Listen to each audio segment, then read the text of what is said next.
We've got some angry fans down in the triangle, Tim, that we will address today. Buddy Boeheim, an All-ACC First Teamer. We're going to get into that. Also, some hot stuff from the recruiting trail as well. Could Syracuse be in on another five-star? What would this be, the third five-star of the 2022 class? Hopefully, this might be the one that actually comes to Syracuse. We'll dive into Skyy Clark and also the Orange getting busy on the football recruiting trail as well. We'll tell you all about LaNorris Sellers on today's episode of the Locked On Syracuse podcast.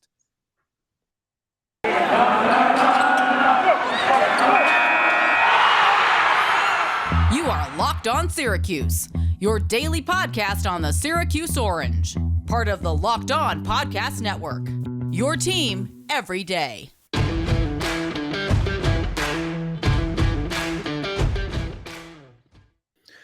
What's up and welcome in. This is the Locked On Syracuse podcast. We thank you for making us your first listen every single day. Today's episode of Locked On Syracuse is brought to you by Run Your Pool. March Madness is here, and Run Your Pool has a better way to create your bracket. Go to runyourpool.com, the premier sports pool hosting service. All right, Tim, we've got a ton to get to, some basketball. We'll also get to some football stuff and a lot of recruiting along the way as well. But we start with Buddy Boeheim, who was named to the All-ACC First Team list today.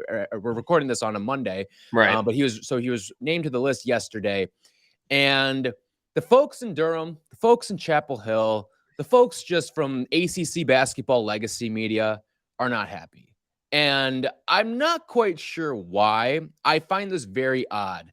He was the leading scorer, right, in the conference, and he needed a 30-point game to get there. Now, I don't think that 30-point game necessarily put him over the top. I think he was probably going to make this list, whether he got 30 points or whether he got 20 points. If he goes out and gets 10 points, probably not an All-ACC first teamer. I think that little pad at the end sort of helped him. But I don't get the frustration that you're seeing from a lot of folks. Cough, cough, Brendan Marks. Yeah, Brendan Marks, who covers UNC and Duke for The Athletic, was the one who first tweeted it out and said, personally, he was on my third team and said something like, Buddy Boeheim being on first team is something. And then he pointed to his premature senior night celebration as a reason why he shouldn't be on the first team, which Doesn't he cover Duke? I mean, did you see what happened over the weekend? I just don't understand what negative comes from that. Buddy pointing EJ Liddell had a senior night and he's a junior. Yeah, I think he's talking about the specific play where Buddy hits a turnaround jumper and then on his way back down the court pointed at the court and said something like, "This is my home." You could clearly see a mouth. Like, is that an issue? Or maybe it's the video. I'm so baffled by that part of it. I mean, wasn't the entire Duke weekend, wasn't that a premature senior night celebration too? And it backfired. Yeah. And look, it's not like he's a Duke writer. He's Duke and UNC. And I guess you could say that he watched him in the first Duke game this year go 2 for 15. So he saw probably Buddy's worst game. But I mean, why was he surprised by this? The guy led the conference in scoring. When has a player who led the conference in scoring ever not been on the first team? And was he really expecting Buddy to come up on the third team? Or other people were tweeting, I didn't have him on any team at all. It's fine if you want to make the case that advanced stats are not as good for Buddy as some other players, but I think you're just overthinking it at that point. The guy led the conference in scoring. You put him on the first team All-ACC and you move on, and he did it against tight defense all year. Let's flesh this out a little bit here, okay? Because there's a couple of little angles that I want to take on this. Because, first of all, it's not like this was some cornucopia of talent in the conference this year. No. Right? Like, he is being told that he is one of the 5 best players in a bad ACC. I mean, there's not a lot of first-round draft picks. There's not a lot of NBA draft picks. You got to put 2 guards on that team, and who else is going to be there, right? Exactly. Sebron, they're 15th in the ACC. No thanks on Sebron. I think he's a good player, but most improved player, him winning that is fine for me. It's not like he won Player of the Year. Like, if he won Player of the Year, I think both you and I would be on here saying, like, it's a nice award, but is this retribution for maybe Jim Brown not winning or Don McPherson not winning the Heisman? Like, is this what this is? I don't know. But, like, I look at it as he didn't win Player of the Year. He shouldn't have won Player of the Year. There were a number of players in the ACC that were better than him. If he was on the second team, I wouldn't scoff at it. But to say that you're frustrated that he's a first team member, I think is a little high horsey to me. I also look at it too as, I mean, this isn't a team award either. And it's not like Syracuse was 14th or 15th in the conference. I mean, they weren't great, but they're top 10 in the ACC. And I'm not saying that's like some high pedestal that we're putting him on here, but it wasn't like he played on the worst team in the ACC either. I mean, he played on a team that was jumbled up in the middle of a very mediocre conference, and he was by far and away the best player on that team. And he was, in most games this season, the best player on the floor. Right. So he did get the 5th most votes on the first team. And I think if I was voting, he would have been my 5th, most deserving first team player. Cameron McGusty got 315 votes. Buddy got 241. But then there's a drop off to the second team guys. Keve Aluma leads the second team at 192. Next guard on the second team is Sebron at 166. I was pretty shocked that Mark Williams, I think he probably had a better case on the first team than for him to be third team was shocking to me. He did win Defensive Player of the Year, which I think was deserving, but there's little things in the voting process that I think we always joke about. And usually Syracuse is on the wrong end of this, but I just don't get how Buddy, considering his stats, he was second in the ACC in free throw percentage. He was taking on a bulk of the defensive attention each and every game, getting fouled a lot. And he was consistent. I know that Duke game was bad, but since that game, I looked through 12 games since then, he scored at least 14 points in every game. And pretty much he was a lock for 20 points each and every night, taking on great defensive attention and all that. So, and it's not like he wasn't that efficient. I mean, 34% from three in the volume he was taking is fine. 40% from the floor, not great, but I think it's the advanced stats. It's people digging down the rabbit hole of trying to figure out how much he is of value to that individual team based on his defense and other stats outside of the normal counting statistics, and thinking they're just outsmarting the system by not paying attention to the points per game. But again, I think that's just overthinking it. You look at it too. He draws the best matchup every single night. When you look at that first team list, who had less help than Buddy Boeheim? Like, seriously, like, who had less help? He was the focal point of every single scouting report. And especially once Jesse went down, there was no number 2 on that team that came to play on a consistent basis. Sure, you had little pop-ups from time to time, but think about what we do every single preview show. We do the prop shop, and we always get into the question of who is going to lead Syracuse in scoring. And Buddy Boeheim is the favorite in the clubhouse every single time, and for good reason, because you and I have to try to talk ourselves out of Buddy Boeheim every single time, because every single matchup is good for Buddy. Almost every single one out there. And even when there are bad matchups, he still goes out and has some good games in those matchups too. So to see the frustration, like, I wouldn't come on here and let's say he was named to the second team. I wouldn't be banging the drama out of frustration if he was on the second team, because I see that. But for people to be up in arms that he's a first teamer and to be up in arms and saying that he's more close, that he's closer to the third team than he is the first team, I think is absurd. Because if he was a second teamer, he would be the guy that's getting the most votes on that second team. Yeah, and I think what you hit on earlier is the big point. It's not like there's some deep talent pool this year at the guard position. It's like Dane Goodwin, Blake Wesley, Sebron, who we mentioned. You could say Laravia, I guess, is kind of a forward type that was on the second team. Wendell Moore, I mean, is he a better basketball player than Buddy Boeheim? Probably. But again, if I was voting, I probably would have put Buddy first team, because not only are his points per game literally leading the conference, but the guy doesn't turn it over that much either. And I feel like he doesn't get enough credit for that. And with the minutes he plays too, for him to not turn it over and handle the ball as much as he does.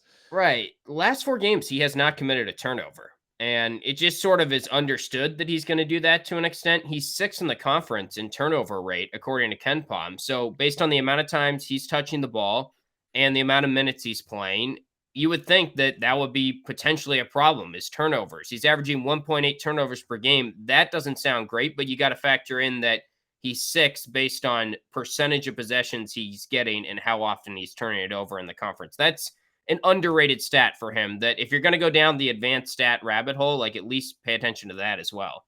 I'll never understand the Buddy Boeheim hate. I really won't.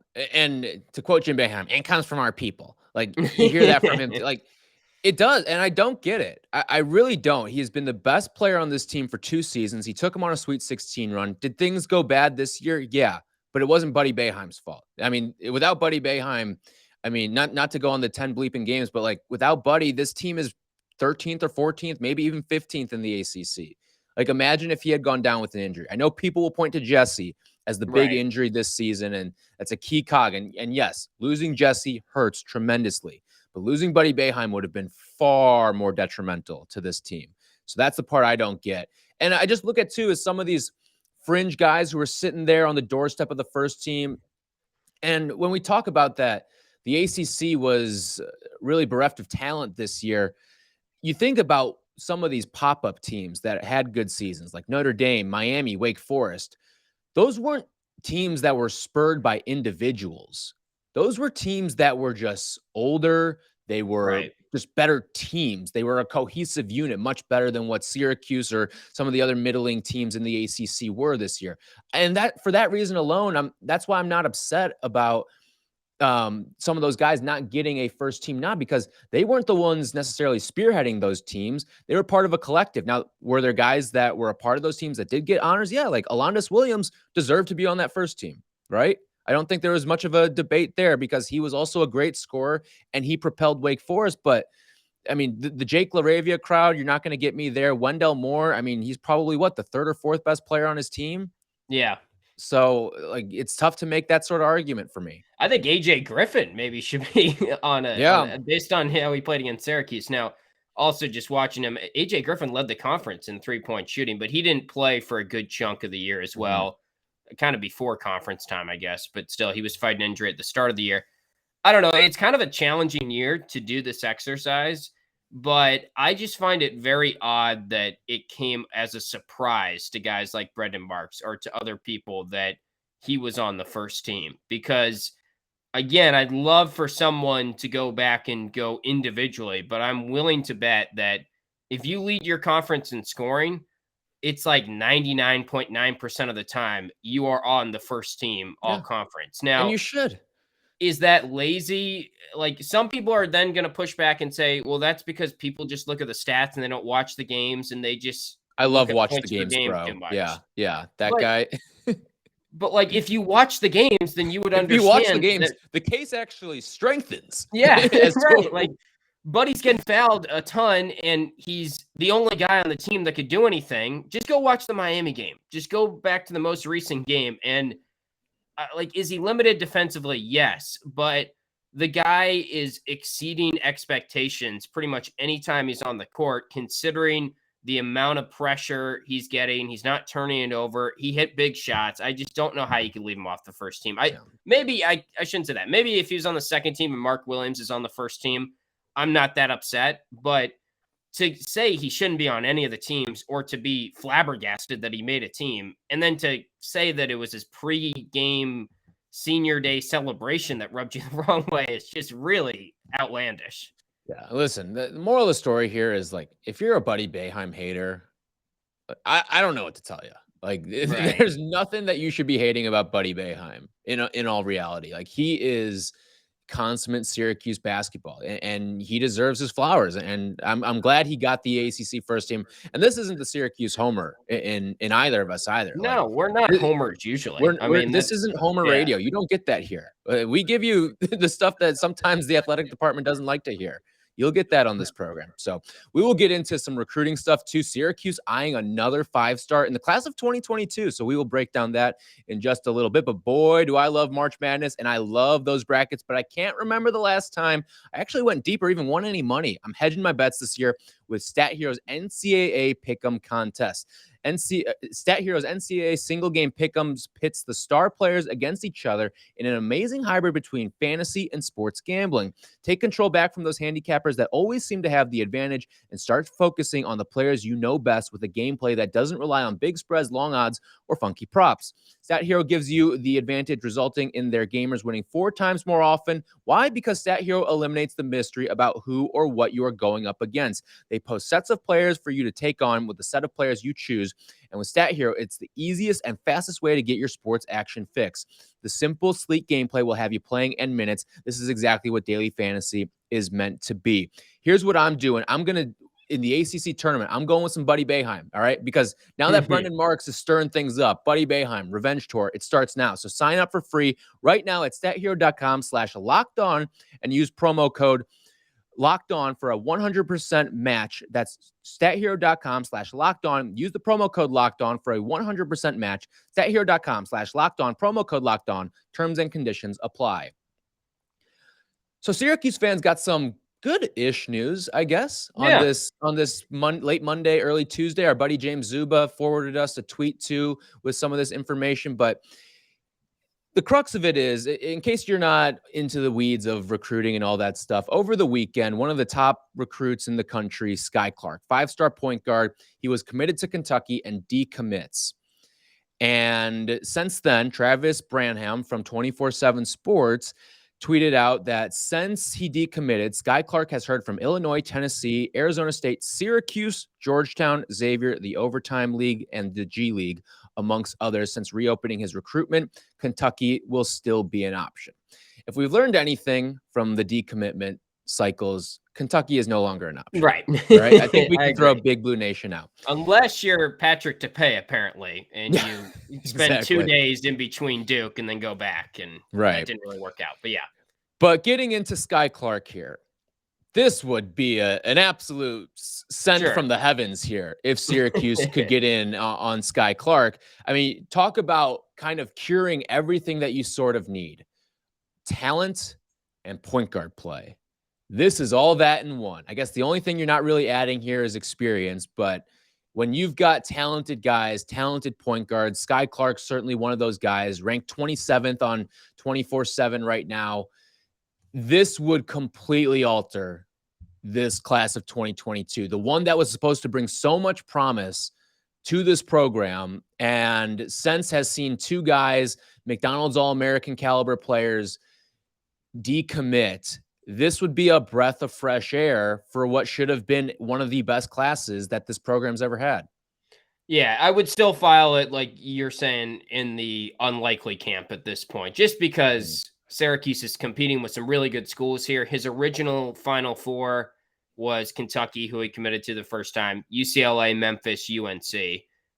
He's throwing in G League, Overtime Elite. I mean, he's got a lot of people that would want his services next year, and they're willing to pay a lot of money for his services next year, I'm sure. So, but I think Syracuse is doing the right thing here. You reach out to a guy like this, and it kind of gets into a different conversation of, all right, what does this mean for Judah Mintz? Does this mean that Copeland might not be coming? I think all that stuff, it's not an overreaction, but to me, this just boils down to a 5-star player who could really help Syracuse next year is back on the market. You're not doing your job if you don't reach out and at least start to gauge interest there, because he would elevate your program. And as much as you recruit by position and you try not to over recruit or under recruit players and respect that, it's a 5-star player that can really elevate your program. So you go after him. For the people who say this class already has 5 guys in it, we don't need more volume. And I've been in that camp too in the past, but it's different when it's a 5-star guy, because he's not joining the class to be your 6th guy. Like if this guy was some off the board 350th ranked guy, I'm saying, what's the point? But this is a guy who, would he be the 6th out of your class? Yes, but he's the number 1 player in your class. And that stuff matters. You need this is going to be a team that's itching for talent next season. We've talked about this. It's going to be one that is going to need some reinforcements, whether you get it through the transfer portal, whether you see guys take steps up, whether you get some guys back that maybe you weren't anticipating having back. all of it boils down to creating the roster and building back some of the talent that you're going to need. Because listen, you're losing an All-ACC first teamer from a season ago. You are. And if you bring in a guy like Skyy Clark, I think all of this sort of softens the blow a little bit and makes you feel a lot better about this team heading into next year. Now, the other question, which you kind of brought up too, is what does this mean for Judah Mintz? Is Syracuse now out of the running for someone like Judah Mintz? And to that, I would say, I don't necessarily think it means they're out of the running, but you're at a late stage right now of this recruiting process. I mean, it's March. Like, a lot of these guys have already made their decisions, but when you have late decommits from programs like Mintz and like a Skyy Clark, you need to keep your options open. You need to cast a wide net, especially for a team that's going to have a lot of turnover, and especially for a team that needs to get back to winning too. Like this team needs to get back to winning, or otherwise you're really going to upset the bulk of the fan base. Yeah, on the note of Judah Mintz, he has gotten 2 crystal balls to DePaul recently. But then right before we hit record today, earlier in the day, there was a tweet from that page Inside the Portal, which also tweeted out Joe Girard's apparently transferring at the end of the year. They've had some really head-scratching ones. I think Baycott's transferring according to their sources at the end of the year as well. Everyone's transferring. We're redrafting all 350-something teams next year. Right. So they tweeted, source just confirmed with Inside the Portal. I try not to laugh as I say this, that 4-star Judah Mintz has committed to DePaul. Expect an announcement sometime soon. And then Judah Mintz, which I think is a legend move here, replies to their tweet and says, cut it out, period. So I don't know if that means he's not committing to DePaul. I don't know if that means he's committing to Syracuse, but I thought that was funny that, clearly the crystal balls is something that I will take with some credence a little bit. The Inside the Portal stuff is nonsense. And I think it's funny that Mintz called them out, but I feel like Boeheim was sort of talking like there were already 6 guys committed, sort of subconsciously a couple times in his coaches shows and stuff. And that gave me hope that Mintz was coming. But the crystal balls to DePaul are a little bit of a red flag for me. We'll see where he commits. It seems like it's probably 2 weeks away from that decision.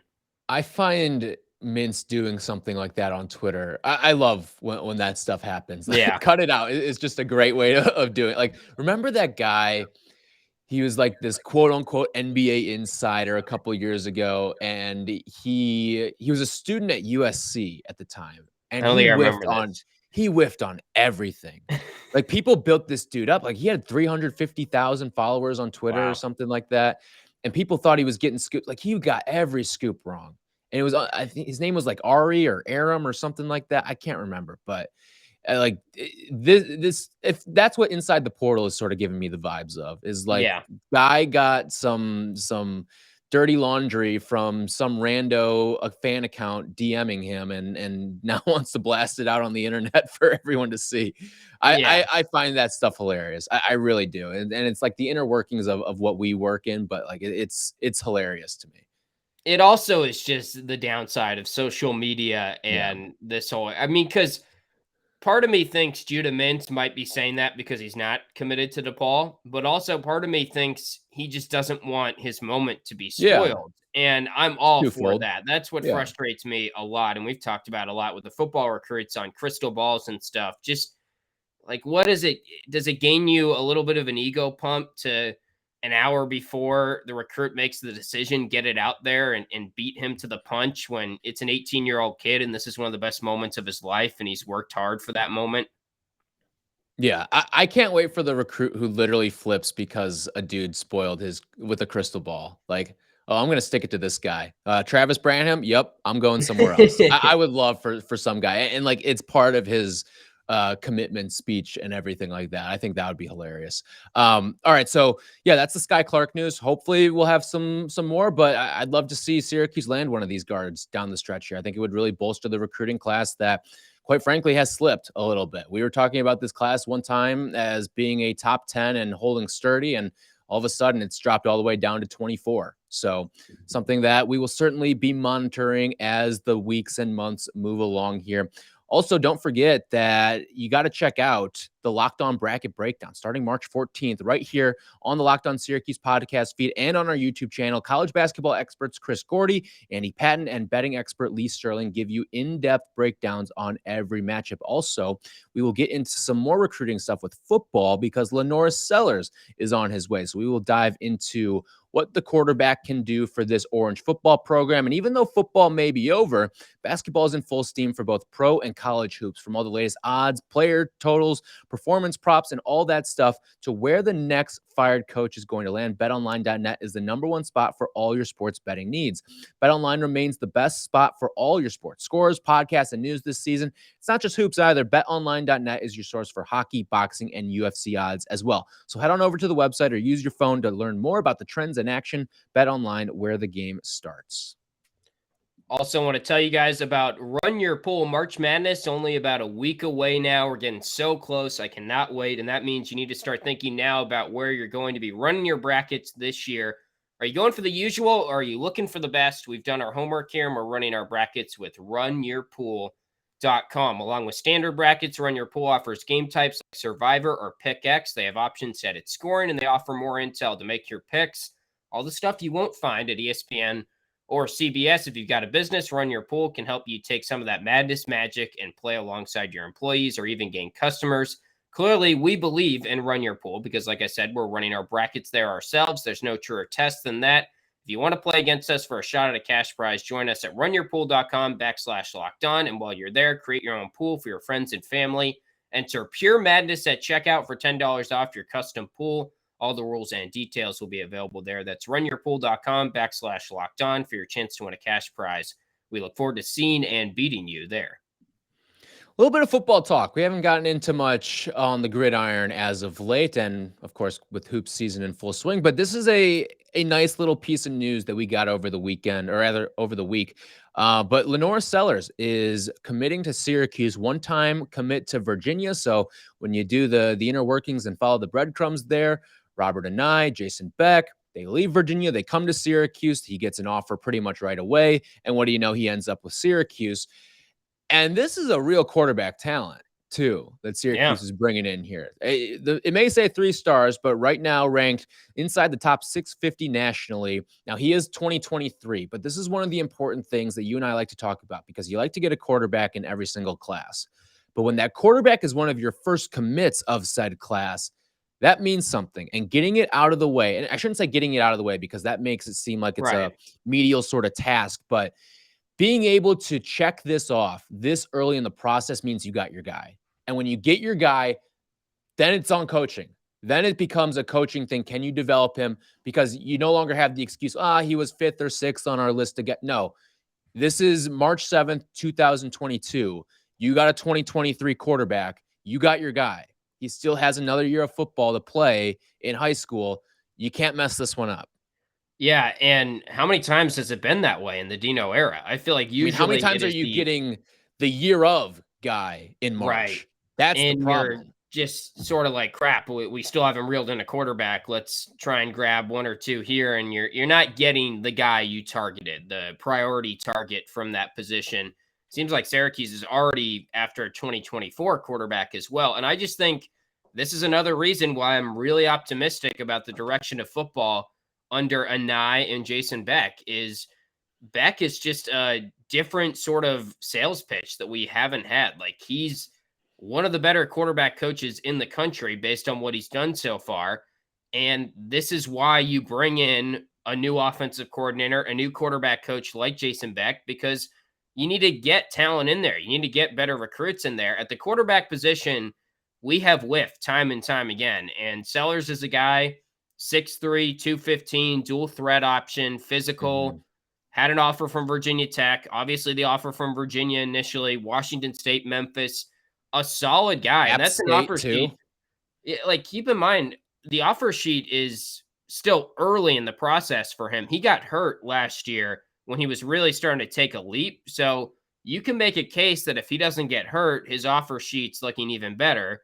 You could also make a case that he's coming off an injury. It's a little riskier to take him maybe, but I think you could be onto something here. And guys have already talked about him as a diamond in the rough type prospect because if he didn't get hurt, maybe Syracuse wouldn't have been able to get him if he continued on the trajectory he was going. I look at it too in the fact that, I mean, this could be, and I know it's going to make some people cringe, but in terms of the practice and the process, this was right. But when Syracuse got Tommy DeVito and he started going to some of those summer camps and the Elite 11 stuff, and then he started to make some noise as a senior in high school, and you saw some of these other offers roll in, the process there was right.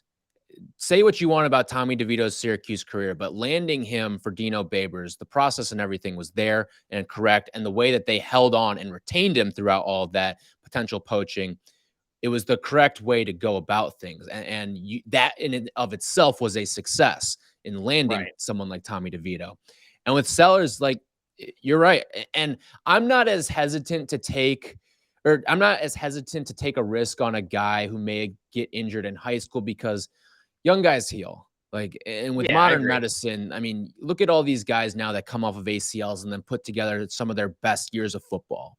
It doesn't worry me as much, and especially at the quarterback position too, where even if he is a dual threat guy and got hurt, well, maybe you can turn him into a pocket passer and he can still be some sort of physical runner for you too.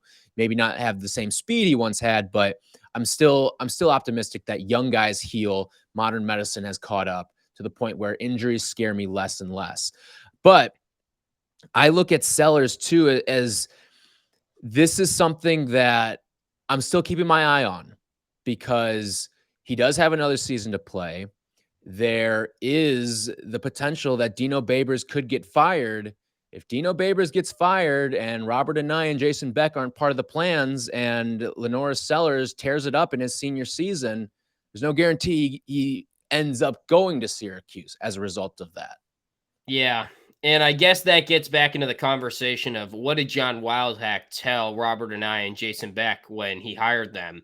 Did he tell them that regardless of what happens this year, we're committed to you guys and we're committed to Dino still? Because it's really hard to hire someone and have that hanging over. So we will never know the answer maybe to that question, but part of me thinks that maybe, as much as this might upset the fan base, maybe John Wildhack said, all right, in order to get these guys, we've got to pretty much promise 2 more years, at least for Dino Babers. And regardless of what happens this year, Dino might be coming back still. But I'm very confident that this year is a better year and they make progress this year. And then that's when Sellers would come in. You've also got Lamson. You've also got Jacoby and Morgan. Things can change. The Michigan kid Valari's in the mix now. But that's a lot of dual threat options there. I like that they're trending towards dual threat. And I think Dino has definitely made that realization that it's easier to have a dual threat in my offense and whatever this new offense is with Anae as well.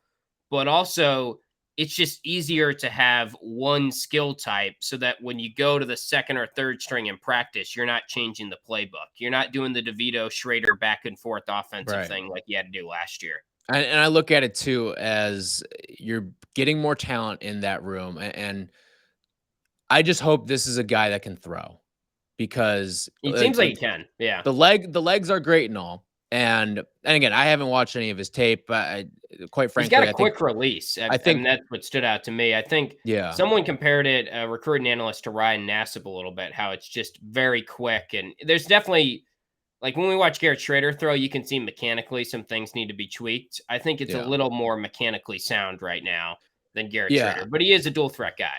I do think like the exercise of looking at high school tape can be a futile effort because it's highlights. You're never going to see the lowlights of a guy like that.